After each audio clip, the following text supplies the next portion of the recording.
I'm going to get you started, and because there are so many of you here today that this is the first time there, where are you first timers? Raise your hands. Ooh, that's a lot.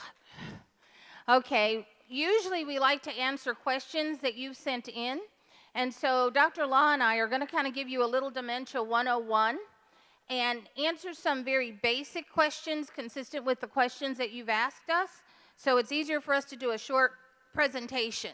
We have some references for all of these presentations that'll allow you to take your time to learn a little bit more.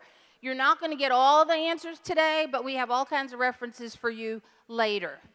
Okay, so what are we going to talk about? What's the difference? Questions that you've asked. What's the difference between normal brain aging and Alzheimer's? Are dementia and Alzheimer's the same thing? Is mild cognitive impairment important? How do you diagnose Alzheimer's and how can you prevent it? Is research safe? You're here at Emory, and I'm going to tell you that research is safe. I'm on the IRB board, Dr. Law, all of us, we're good people, and we wouldn't tell you to do something you don't need to have. These websites here, www.alzheimersuniversity.org, www.alz.org, that's the Alzheimer's Association, and our Emory Alzheimer's Center website has a lot of information. Any questions that you don't get answered today are found in these different references, okay? We'll get to them later, but you look at them again. If you can't remember anything, just go to the Emory University website, look up Emory Alzheimer's Disease Research Center. Okay, why is Alzheimer's important?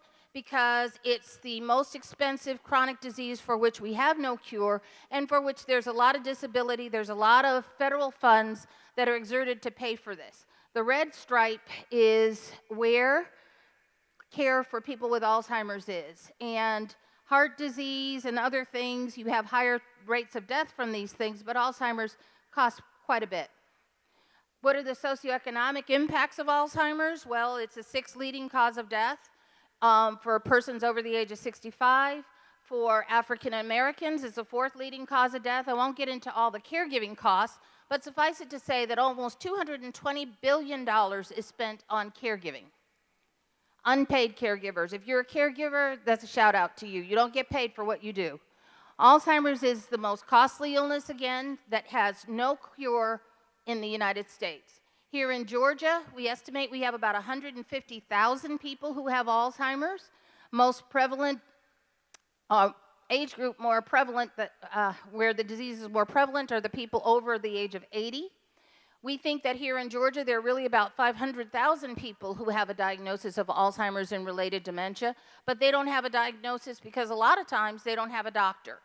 Here at Emory, we have helped the state organize our state plan, and we now have Georgia MemoryNet, where there are 5 different state-funded memory assessment centers around the state where people can get an effective diagnosis consistent with the one or similar to the one that we do here at Emory. Okay, what is dementia or neurocognitive disorder? Dementia is not something that is normal. It is not what's supposed to happen as you get older. If you take care of your brain like you take care of your teeth, you can have them forever. Isn't that right, Dr. Hendler? Okay, Dr. Hendler's going to talk about teeth a little bit later. More importantly, these symptoms don't go away. There are some illnesses that kind of overlap with dementia, and they're temporary. If you are on different medications that make you ill or don't work with all your other medications, you can get very confused. If you've been hospitalized and you develop delirium from dehydration, from infection, you can have symptoms that look like dementia. But the difference with delirium is it's temporary, and once you address the medical concern, your brain function should resort back to normal. Okay? How many different types of Alzheimer's are there? How many different types of dementia are there? There are several different types of dementia. Most commonly diagnosed is Alzheimer's, followed by a mixed vascular and or Lewy body dementia. They're kind of like features that go along with all of them. And we've got frontotemporal, we've got Parkinson's dementia, and I put alcoholic encephalopathy down here because chronic alcoholism does result in a type of dementia. It's not all Alzheimer's, but it is dementia. The end result is the same.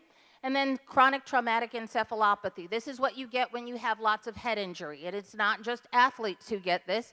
It's people who have suffered from domestic abuse, Combat veterans suffer from this as well.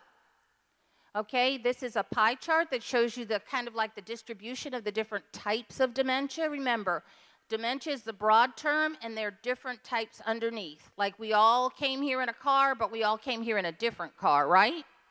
Okay, Alzheimer's is one car, and it is the most commonly diagnosed car for dementia, followed by the mixtures and the other things that you see there. What are some of the symptoms? Well, everybody knows about memory loss, but your brain helps you do a lot of other things. Your brain helps you process. Can you hear me? Okay. Your brain helps you process information. Your brain helps you plan activities. For all of you who got here today, you had to organize yourselves to get here to do that, right? A person with dementia has lost that ability. A person with dementia cannot manage his or her financial affairs, nor can they manage their persons. So you frequently have to help them with their financial affairs earlier rather than later. And as the disease progresses, they're gradually unable to manage personal things, toileting.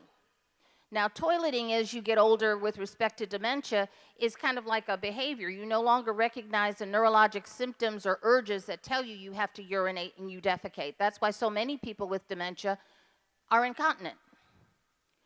A lot of people with dementia also lose weight. Why? Because they can't recognize hunger, so they don't eat. Some of the other things that go along with dementia, gait instability. Remember, your brain is shrinking, your brain is deteriorating. Gait instability is a part of that. Falls 2 or 3 years ahead of time can presage the diagnosis or development of dementia. Some people have personality changes. Some people are mean, very, very mean, and get real irritable. And some people get very placid. When people start hallucinating and see children on the wall, or they answer the door with shotguns and things like that, that's not normal. Those are hallucinations, okay? That's a different kind of medical emergency. And you need to probably see a psychiatrist or have a psychiatrist involved in your care. But paranoia and psychotic disorders kind of overlap with dementia, but they're not the same thing.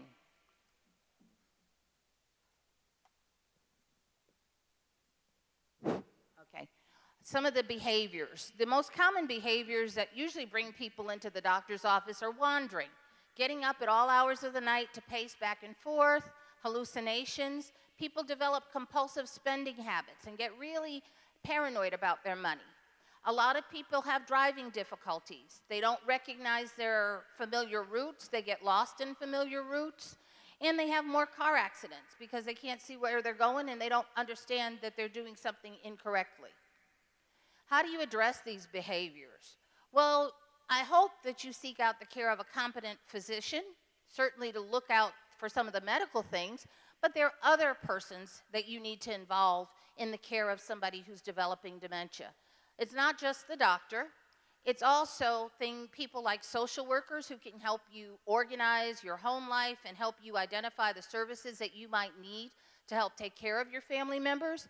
It's also attorneys who help you plan financially to protect your family's resources so that you can continue to care for these persons in the manner in which they'd like to be cared for. What are the risk factors for brain dysfunction? Well, we know that 20 years ahead of time, if you have high blood pressure, that's a risk factor. So I will say that anybody who has cardiovascular disease, atrial fibrillation, diabetes, hypertension, those are risk factors for developing a brain dysfunction. I didn't say Alzheimer's, I said a brain dysfunction and or dementia. There are medication interactions that you need to be aware of. Oh, okay. Monica? Okay. What are some of the things that help protect your brain? Well, getting as much formal education as you possibly can, and that's not necessarily doing things like getting a PhD and all that kind of stuff. It's like getting the basics, being basically literate and finishing high school. We're starting to look at Alzheimer's and dementias as a life course disease. So how you raise your children, the football injuries to children whose brains haven't fully developed, tells on them later on in life. So you'd want to avoid things that put your children at risk earlier in life. Okay, exercise, chronic daily aerobic exercise protects your brain. Why? Because it reverts and causes or improves hypertension, all the cardiovascular things that we talk about.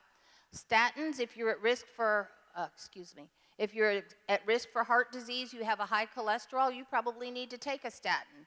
Social engagement, remaining socially engaged. Those of us who are here and members of the sorority, members of the links, members of the churches, if you go to a bridge club, if you are in a golf club, continue those kinds of daily interactions and social engagement. Be wary of the person who's isolated and not coming out and about. Those are the people you should check on, okay? Preventing hearing loss. Last fall, we learned that hearing loss is closely associated with cognitive dysfunction. If you haven't had your hearing tested, you need to get your hearing tested because that's the way you interpret the world. Okay, treating depression. Depression is something untreated that masquerades as a type of dementia. When you fix it, you're no longer demented. You're not as confused, you can function. Sleeping, sleep dysfunction is a risk factor for brain dysfunction. Maintaining a healthy body weight, not being stout, not being thick, but having a more appropriate body weight. And what do you eat? Somebody said, what do you eat? They all want to know, what do you eat? What kind of diet should I be on? Anything that's good for your heart is good for your brain. So we're advocating the Mediterranean diet. How many of you are familiar with that? Okay, the MIND diet, which is some derivation thereof, but the DASH diet, which is associated with heart disease, is a good one. And if you can't remember all those fancy names, draw a picture, make a plate. Half your plate should be green vegetables, leafy vegetables, and 1/4 of that plate should be a protein. Nothing should be fried on it, just saying. Okay. Now, how do we diagnose it? What is involved? Okay, first of all, you have to have a comprehensive medical examination. All of you who are 65 years of age and above should get an annual memory screen and a depression screen. I'm primary care, so I have to tell you that. But comprehensive medical exam, because sometimes you're taking medicines that you shouldn't be taking, or you're overtaking things that can be giving you side effects and cause your brain to be dysfunctional. We look at all of your medications, we want a complete medical history, and we check you for things that might be problematic. Thyroid disease, diabetes, syphilis. Yeah, we still got syphilis, and Dr. McCree is going to talk about that. You want to hear about sex, you're going to hear about it. Diabetes and vitamin tests. Part of the workup is also having a special brain image, not a CT scan, but a brain MRI. We have more specific studies and more specific imaging exams, which Medicare doesn't pay for just yet. And neuropsych testing. I call this the intelligence test for older adults. It's a pen and paper test to figure out what you can do and what you can't do.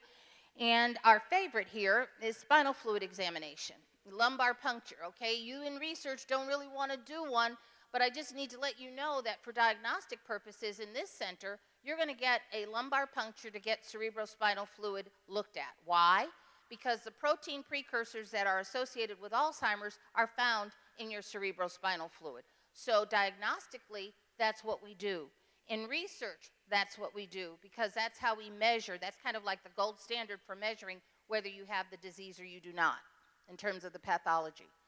Annual wellness visit, age 65 and above. I'm not going to go into this. We talked about it, but if you're 65, this is not a physical exam. It's a checkoff to make sure that you've done everything you can possibly do to keep yourself healthy. Remember, this is all about keeping healthy and aging well, getting your immunizations. Make sure you've done everything you should do to keep yourself healthy. Get your vision screened, your hearing checked, check for all chronic diseases, and most importantly, the annual wellness visit is your time to get a baseline assessment of what your cognitive function is and what your emotional states are. Treatment, there's no treatment, and where's my friend Sally? She was giving me a bunch of books that somebody wanted to donate to Presbyterian Center. There are no cures, okay? There are medications. There are 3 general classes of medications that we use. Brand names are Aricept, Razodine, Exelon, mixed with Namenda or some combination thereof. To manage people's behaviors and mood, they may be put on an antidepressant medication, like a Zoloft or a citalopram, and that's not something that cures anything. It generally helps with their mood. Antipsychotics manage people who are having hallucinations. If you were schizophrenic before you developed dementia, you still need to be on those medications. Okay, Alzheimer's research. You're going to hear more and more about research. We have investigators out there we want you to talk to. But more importantly, everybody in here should be able to participate in some research study somewhere. Those of you who are persons of color and certainly female, we want you to participate in research. But where are all the men? Can you all stand up? I need black ones, white ones, purple ones. I don't care. I need more men. Where are they? There's one, there's two, there's three. Okay. Are any of you in research? Who's in research? Ah, okay. All the rest of you in here that didn't stand up, I need you in research, the men in particular. You saw that we have 3/4 of our audience is female. That's why a lot of our questions and a lot of the things we're addressing are directed toward females. So research inclusion is a civil right. You pay for it. National Institutes of Health funds research in Alzheimer's and all diseases. Your taxpayers pay and fund NIH. You want to participate in what you're paying for. Institutional review boards make sure that you're safe. And more importantly, this is our summary slide. Most important thing I could tell you is getting dementia or having brain dysfunction is not normal. And if it's not normal, you need to check it out. I don't care where you go, but try to go to a reputable person, not somebody who's going to sell you something.